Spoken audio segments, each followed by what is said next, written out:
Hello, my name is Kevin Probst. I'm coming to you from Kevin's Corner. This is the second day of December in 2024, and I want to talk to you about the Trojan Horse that's at our southern border. Looking at the history of this myth of the Trojan Horse, during the time period between 1275 and 1260, the Greeks laid siege to the city of Troy, which was located about 4 miles east of the Aegean Sea, a few miles south of the Dardanelles Strait in what is now modern-day Turkey. For 4,000 years, it served as a center for ancient civilizations, and the ancient Greek poet Homer, blind, perhaps illiterate, is author of the Iliad, which was obviously transcribed by others. This masterful work chronicles the siege and the assault of the Greeks upon the city of Troy. Decide for yourself how much of this is true history that has been embellished by storytellers wanting to appeal to their listeners. Archaeological evidence suggests that there was a city of Troy. It was under siege. It was destroyed. Greek mythology enhances reality. A major cause of this war was based on forbidden romance. Paris, the son of a Trojan king, ran off with Helen, the daughter of Zeus, considered the most beautiful woman in all the world, and also the wife to Menelaus, the king of Sparta. After Paris was slain in the war, Helen married his brother, Deiphobus. Finally, Troy fell to the Greeks. Helen and Menelaus were reunited, and they lived the remainder of their lives together. The Trojan Horse seems likely to be mythical. There seems to be strong evidence that a great deception may have been used in the downfall of Troy. Virgil, the author of Aeneid, describes a massive wooden horse that was constructed by the Greeks outside of the gates of Troy. After overseeing the siege of the city that lasted a decade, the Greeks pretended to give up and retreat back to their homeland. They left the horse as a gift to the Trojans. Laocoon, a Trojan priest and seer, warned the Trojans that the horse was a trap and should not be accepted under any circumstances, but his warning went unheeded. The Trojans, drunk with happiness that the Greeks had withdrawn, they pulled the horse into the city and they celebrated the departure of the Greeks. Under cover of darkness, the Greek soldiers who had been hidden in the structure descended from the horse and assisted their fellow soldiers who had secretly returned to enter and overtake the city. We now use the term Trojan horse metaphorically to describe someone who presents himself as harmless but has hidden intentions that are harmful or perhaps even evil. There is a Trojan horse at our southern border. Illegal immigrants have placed an undue burden on the American taxpayer. As a result of our money being redirected to illegals, our healthcare system has been overrun by millions of non-citizens who cannot afford the care that they receive. Our classrooms and our educational system are overcrowded, and academic achievement of our American students is decelerated by the great number of foreign students who cannot keep up academically due to a language barrier. American citizens feel massive resentment when they see our needy, homeless veterans living under bridges and highway overpasses while being ignored by a government who chooses to spend billions of dollars on strangers rather than take care of our American brothers and sisters. Americans fear the unknown. What is unknown about these millions, 2.5 million in the fiscal year 23 alone, how many terrorists have descended from the Trojan horse? There are young military-age men coming to our border from China, from Iran, from Russia, countries that are unfriendly to the United States. How many have infiltrated into our country? Where are they located? No one can answer these questions, as Americans have been exposed to a great security risk. All undocumented aliens in the United States are lawbreakers. They are trespassing on American soil by their illegal entry while our government looks the other direction. It is unfair for those who come legally and endure the very long and tedious process of attaining legitimate citizenship. It's unfair that others can enjoy the benefits of living in America by taking a shortcut past that process. Our immigration laws must be reviewed, reformed, and enforced. What is the motive of their coming? Some come as legitimate asylum seekers. They feel threatened in their home country for one reason or another, and they are seeking freedom and protection under America's rule of law. Others come for personal benefits, and there's little doubt that more money can be made in America than in their home country. They automatically qualify for free education, free medical care, often free housing. Who wouldn't want to come? And Americans express their great resentment and anger regarding the immigration issue in the recent presidential election. An estimated $2 billion is spent annually to house and support illegal immigrants. The common American taxpayer who works 40 or 50 hours a week to support his family, he finds himself in a position where he cannot provide the standard of living that he believes that his labor is worth and that his family deserves. And he's deeply disturbed that his tax money is going to illegal immigrants, many of whom, with their criminal records, continue to commit horrendous crimes in America. We can sympathize with the millions who have arrived to seek a better life. Their attempt to escape the gaping jaws of poverty and embrace a hope for a better future for their children is understandable, even admirable. A plaque can be seen on the base of the Statue of Liberty in New York City. It is a sonnet written by Emma Lazarus. It refers to Lady Liberty as a mother of exiles who calls to those from other countries who seek protection and a hope for a better life. Give me your tired, your poor, your huddled masses yearning to breathe free. The wretched refuse of your teeming shore, send these, the homeless, tempest-tossed, to me. I lift my lamp beside the golden door. Well, these early immigrants who came to America came to be Americans.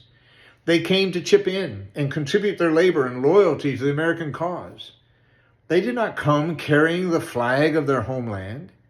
Many of today's immigrants arriving at our southern border, they claim a need for asylum from an oppressive country while waving that country's flag. We're not filtering these immigrants. Mixed with the innocents within the Trojan Horse are terrorists and murderers and drug dealers and child traffickers and rapists. Foreign countries have been using America as a dumping place to send their deplorables and relieve overcrowding in their prisons. Many of those who argue that allowing all who want to come is a proper and compassionate thing to do have no personal experience with the destructive nature of the undesirables and the criminal impact they have on common Americans. Many of these very compassionate, virtue-signaling people have guest rooms in their homes. They're quick to virtue signal their compassion as long as someone else is making the sacrifice demanded by true compassion. They will aggressively resist any immigrant who knocks on their door seeking a meal or a shower or a place to stay. The system for vetting those crossing our border is inadequate. We want good people whose lives are governed by strong values, who are eager to assimilate into our culture. Is it not disturbing that our Customs and Border Protection officials check all vegetation for dangerous and harmful pests and diseases before entry into the United States, so as to protect American agriculture? But millions cross our southern border who are never checked for diseases that are dangerous and harmful to our human population? On a personal note, I am a descendant of Swiss immigrants from the area of Bern, Switzerland. Some of the family migrated to Germany, and in 1732, the year George Washington was born, two brothers from Candel, Philip Jacob Probst and John Michael Probst, migrated to America on the ship John and William. They were refused disembarkment from the ship because they were ill. And it was only after they had fully recovered from their illness were they permitted to leave the ship and enter the city of Philadelphia. Does anything like that happen today? How different from the scene from Godfather 2, when young Vito Corleone arrives from Italy and he's processed through Ellis Island, and it was discovered that he had smallpox and he had to be quarantined for 3 months. It is a noble thing to want to help those who are in need. Is it not the ultimate Christian thing to do? Is it not a primary teaching of Christ to care for the poor and the widows and the orphans? But is giving bread to your needy neighbor the right thing to do if you must deprive your own children of bread? Is giving a job to an immigrant the noble thing to do when this drives wages down for the hard-working American who can no longer feed his own children? How can one justify improving the lives of some by destroying the lives of others? No business owner that I know will hire someone to work for him unless he is able to learn about his background. He wants and deserves to know if they have a criminal record and whether they are honorable people. It is unlikely that the owner would hire someone who has a history of thievery or of assaulting others, or perhaps has a contagious incurable disease that would prove harmful to the other employees. Yet we allow nearly 2 million people annually to cross our southern border, to come into our country, many who will attend our public schools and join our workforce, and we know nothing, absolutely nothing about them. So what do we do? The election of Donald Trump assures that changes will take place at the southern border. Mass deportation is a threat to some. It is a hope to others. I have not yet wrapped my head around how tens of millions of illegal immigrants can be ushered out of the country. The American Immigration Council has estimated that it would cost $315 billion to deport 11 million illegal immigrants. This report focuses on the impact of the financial losses that such massive deportation would have on American businesses and the American economy. The report makes a case that the cumulative costs of arrests and building detention camps and processing and transporting would be prohibitive. A very strong case is made. However, is there a parallel study to show the financial cost to the American taxpayer if we fail to stop the flow of illegal immigration? How can we measure the destructive impact of smuggling drugs into our country, especially fentanyl, on the American population? Is our failure to control our border sending billions of bribe money to Mexican drug cartels and large-scale coyote operations, who in turn use that money to bribe officials of the Mexican government? Is granting amnesty to those who violate America's immigration laws an option? Would amnesty not set a bad precedent of affirming to those who chose to enter illegally that they'll face no consequences for breaking our laws? A culture is defined as a group of people who share common values. We'll lose our culture if we are outnumbered by those who refuse to assimilate. The refusal of the Biden administration to deal with the immigration problem seems to indicate purposefulness. Do they truly believe the financial benefit outweighs the negative impact on our society? Did they believe that they could garner enough votes from illegal immigrants to win presidential elections? Is it true the globalists want to destroy sovereign countries of Western civilization through massive immigration? Do they see those countries as standing roadblocks to global government? Is their dream of global government unattainable as long as these countries maintain their sovereignty, especially the United States? Or is that just a conspiracy theory? Is there yet time to save our children and grandchildren? Or will we allow our country to be overrun, weakened, eventually destroyed? Do the socialists among us need these immigrants to shore up the dwindling number of Americans who identify as the oppressed among us? Is this yet another ploy to redistribute wealth and divide us by turning those who have against those who don't have? It is a responsibility of all governments to protect their citizens, and our government is failing to do so.